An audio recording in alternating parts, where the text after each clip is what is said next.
no tengamos la posibilidad de adaptarnos a esa nueva realidad.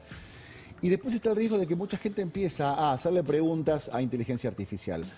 ¿Cómo hago este resumen? ¿Cuántos años tiene George Clooney? ¿Cuál es la obra de teatro que está haciendo? Me siento mal, ¿qué puedo hacer? Me pasa esto, ¿qué me recomendás? Y empiezan a usar la inteligencia artificial como un terapeuta. ¿Qué tan peligroso es eso? Bueno, ya está ocurriendo, no es algo novedoso, hay experimentos, hay plataformas, hay programas específicamente diseñados con fines terapéuticos. Creo que también es parte de algo lúdico. A mí en el último tiempo me pasó en 2 ocasiones. Hoy a la mañana justamente hablaba con un paciente que me decía, empezó su sesión diciéndome, tengo que confesarte que te soy infiel, me dice. Ah, mira. ¿No? Porque converso también con la inteligencia artificial, me dice, ¿no?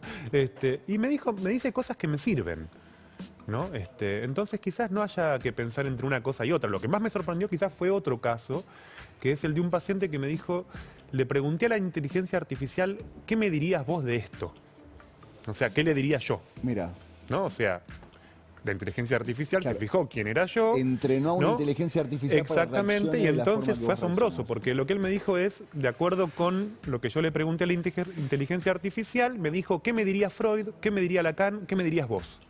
¿Y cuál fue el resultado de eso? ¿Con qué te encontraste? Fue bastante bueno. Le dijo algo que yo cuando escuché o leí, o mejor dicho, lo que le dijo, él me mandó toda la interacción, yo lo leí y dije, che, yo diría algo así, ¿no? Me reconozco, no me resulta extraordinario, ¿eh? Claro. O sea, de acá a un tiempo, por supuesto, que esto se va a perfeccionar. Creo que no es una disyuntiva una cosa o la otra. También es cierto que la pregunta que no puede faltar es qué esperamos nosotros de la inteligencia artificial, porque lo que la inteligencia artificial no va a tener nunca es la capacidad emocional del terapeuta.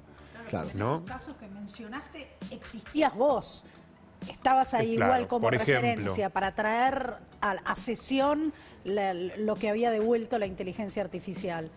Sin duda, y además también, ¿no? Cuando en una consulta terapéutica vos hablás con alguien, lo que la inteligencia artificial hace es decodificar la información explícita, pero también uno como terapeuta hace una lectura de toda otra cantidad de signos no verbales y también todo lo que pasa por el registro emocional del terapeuta. La inteligencia artificial no tiene, primero no siente, no tiene empatía, no puede evaluar de qué forma te lo está diciendo. No es lo mismo que te lo diga una persona que está llorando, que lo diga sonriendo, que te lo diga temblando, que te lo diga acongojado. Digamos, el texto es un texto. Vos presencialmente estás viendo todo eso que la inteligencia artificial por ahora no observa. Por ahora, y además supone la inteligencia artificial un paciente modelo ideal que es honesto. Vos podés estar llorando en sesión, pero tu llanto puede ser una manera de querer conmoverme. Claro. Podría ser también que me estás contando algo con el fin de manipularme. Digamos, no necesariamente quien hace una consulta es del todo consciente. Es triste mentirle al terapeuta. Si ya le llegas a mentir a la inteligencia artificial, ya está, no le preguntes nada más. Bueno, pero eso pasa todo el tiempo. ¿Cuántas veces un paciente te dice, vos que sos mi terapeuta, no te voy a mentir? No hay mejor indicador que te está mintiendo, ¿no es cierto? Claro, Marcelo, pero creo que lo que tiene el terapeuta, el psicólogo, el psiquiatra, es el conocimiento de la persona y la historia de la persona. Porque muchas veces lo que el psicólogo te dice, te manifiesta, tiene que ver con algo tuyo personal. No somos todos iguales y no todos tenemos las mismas vivencias. Me parece que eso la inteligencia artificial no lo puede decodificar. Claro, por ahora, hasta donde yo estuve investigando y donde vengo leyendo papers sobre el tema, la inteligencia artificial trabaja sobre la decodificación de patrones recurrentes, ¿no? Digamos, nosotros como terapeutas tenemos también la historia, como bien vos decís, del vínculo. ¿No? Yo te conozco no solamente por lo que vos me contaste, te conozco también por el vínculo conmigo. Pero Dale. No, me llama la atención porque la pregunta es, vos encontraste cosas buenas, pero gente que realmente lo utiliza y que toma como referencia. ¿Vos qué encontrás en el riesgo de preguntarle a la inteligencia artificial? Creo que el riesgo que yo por ahí encuentro, ¿no? Tratando de salir de una cosa o la otra o del binarismo, es quizás la consulta que también es un motivo que está llegando al consultorio hoy frecuentemente de adolescentes que empiezan a interactuar muy tempranamente con la inteligencia artificial y muy tempranamente quizás reemplazando a la persona. Claro. ¿No? Por ejemplo, ¿no? El caso de un adolescente que le pregunta, esto lo descubren los padres cuando ven su teléfono, descubren que los padres estaban separando y lo que detectan es que la jovencita estaba escribiéndole, bueno, yo te puedo contar mis emociones, vos me podés decir cosas acerca de cómo estoy atravesando la separación de mis padres, ¿no? Como es un espacio que puede ser una cosa es un adulto que ya tiene una experiencia durante años de psicoterapia y entonces eventualmente lo puede hacer como un divertimento. Otra cosa es cuando ya es en jóvenes, quizás me preocupa más que nada. Estoy pensando en los pros y contras, porque por un lado está el riesgo de un adolescente preguntándole a inteligencia artificial cosas que supuestamente le debería preguntar a una persona, pero al mismo tiempo a los adolescentes les cuesta mucho preguntar sobre todo este tipo de cosas. Entonces encuentran la posibilidad de preguntarle a alguien cosas que por ahí no se animarían a preguntarle a nadie. Absolutamente, y eso tiene que ver también, si nos ceñimos en la adolescencia, a lo que ocurre hoy en día con los jóvenes que quizás no tienen muchas instancias, lo que se llama instituciones de adolescencia, que son referentes extrafamiliares con los que hablar. ¿No? Sumado esto, por supuesto, también a un problema cultural, generacional, que tiene que ver con la dificultad para la expresión emocional en jóvenes, ¿no? Porque a veces no te animas a preguntarle a tus viejos, tenés que tener mucha confianza. Se lo preguntas a tus hermanos mayores, por ahí no tenés hermanos mayores, un primo. Ahora tenés inteligencia artificial. Che, escuchame una cosa, me pasa esto, me pasa esto, me pasa esto, me pasa esto. Ahí está bueno lo que vos decís, Horacio, porque lo que a mí me preocuparía potencialmente, ¿no? Pensando en el estado actual de nuestra sociedad, es que alguien le cuente algo a la inteligencia artificial con el propósito de preguntarle, bueno, ¿y cómo me siento a partir de lo que te cuento? O sea, que sea un dispositivo de registro de mis emociones, no que yo tenga mis emociones y comparta la emoción, sino que le pida a la inteligencia que sea quien me haga el feedback. Y el riesgo de que los grandes o los que consideramos que estamos mínimamente informados, descubrimos errores importantes por parte de inteligencia artificial, que cuando vos se los señalás, busca por otro lado y te dice, ah, no, tenías razón, era esto, era esto, era esto. ¿Existe un riesgo de que los chicos se guíen por las respuestas de una inteligencia artificial que, en el mejor de los casos, vaya por el buen camino, como vos decías, pero que por ahí vaya por otro lado y los embarque a los chicos en un problema? Bueno, creo que los dispositivos tecnológicos parten de la presuposición del usuario de que son infalibles. En cambio, si lo pensamos desde el punto de vista de la relación humana, sabemos que el terapeuta es falible, ¿no? Y eso es parte del vínculo, ¿no? Quiero decir, por ejemplo, un adolescente que consulta con un terapeuta, en algún punto tiene en cuenta que por la diferencia generacional ese terapeuta va a encarnar quizás el rol de uno de sus padres y no va a saber lo que no saben sus padres. De hecho, me pasa a mí cuando pacientes adolescentes me dicen, bueno, no sé si vos conocés una banda, y yo digo, sí, yo la escucho esa banda, ¿no? Como, no se lo digo, ¿no? Pero se actúa una diferencia generacional y tiene que ver también con el componente humano. Quizás lo que tiene el problema que tiene la inteligencia artificial es que partimos de suponerle una infalibilidad que es muy problemática. ¿Sentís que la inteligencia artificial se metió más en la salud emocional que en la salud física?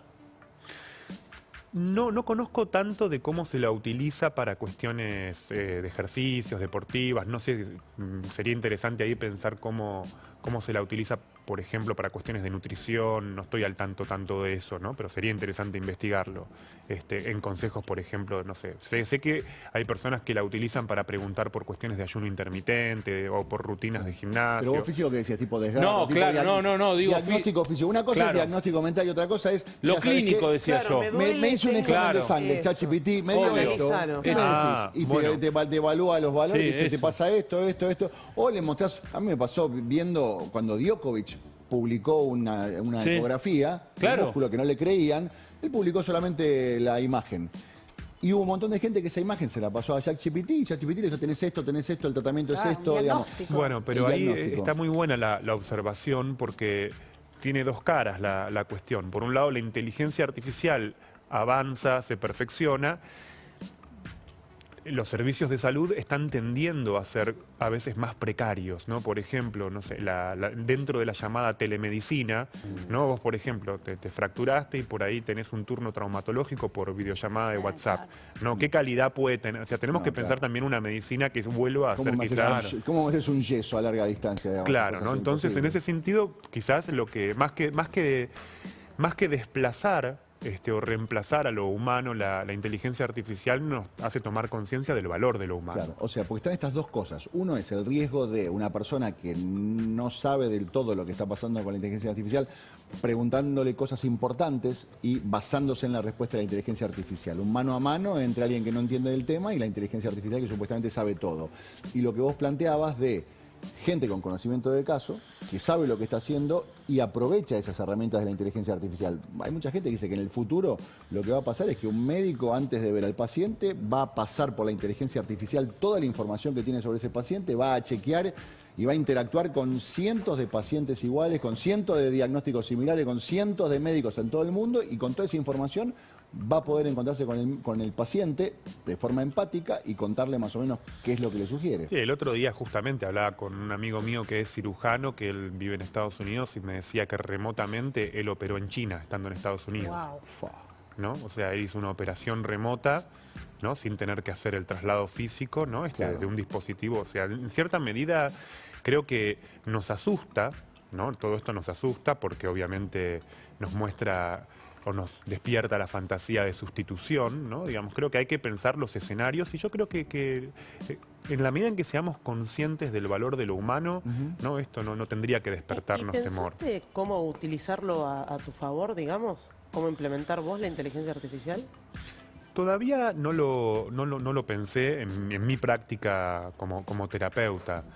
Sé que en el último congreso que hubo de psiquiatría en Mar del Plata se presentaron algunos trabajos, y en particular uno me pareció interesante relativo a la utilización de, digamos, la mensajería, digamos, de reemplazar en algunos pacientes muy graves que utilizan mucho la comunicación y requieren mucho la comunicación vía WhatsApp con sus terapeutas, que por supuesto los terapeutas no siempre podemos estar al pie del otro lado, ¿no? Porque estamos ocupados, ¿no? Y hay pacientes que la virtualidad modificó mucho la consulta terapéutica, y pacientes graves necesitan un acompañamiento muy constante. Y entonces en ese punto sé que este trabajo presentaba la opción de poder utilizar la inteligencia artificial como una vía de acompañamiento para pacientes que necesitan esa constancia. Se rompió el mito de que uno ahora va al psicólogo porque tiene un problema. Nosotros tal vez nos criamos con esa frase con la que no comparto. Yo creo que, como decíamos, el psicólogo es parte de la salud mental, es como ir al médico clínico, vas al psicólogo para hablar de tus problemas, las emociones. ¿Sentís que ese paradigma con el tiempo se fue rompiendo de que ir al psicólogo es porque tenés un problema? Sí, eso creo que ya cambió, porque también se modificaron mucho los síntomas, y me parece que al mismo tiempo cuestiones como la ansiedad, el estrés, el cansancio emocional están sumamente diversificadas. Creo que todos tenemos un poco de eso, y me parece que necesitamos a alguien que a veces no es tanto un tratamiento psicoterapéutico en sentido estricto, sino que es un acompañamiento para poder enfrentar un poco la vida. Se nos volvió muy adversa, ¿no? Claro, Vivimos bajo mucha presión. Sí. Una herramienta más, digamos, en esa navaja china que tenemos un montón de cosas. Exacto. Apelar a la psicología siempre viene bien. Luciano, gracias por estar con nosotros. Muchísimas gracias. Luciano Lutero es doctor en filosofía y psicología. ¿Tenés una arroba donde te puedan seguir? Mi nombre y apellido. Directamente. Luciano Lutereu, se escribe, Lutereau, perdón. Pero se pronuncia Lutero, no me lo olvido más. Gracias.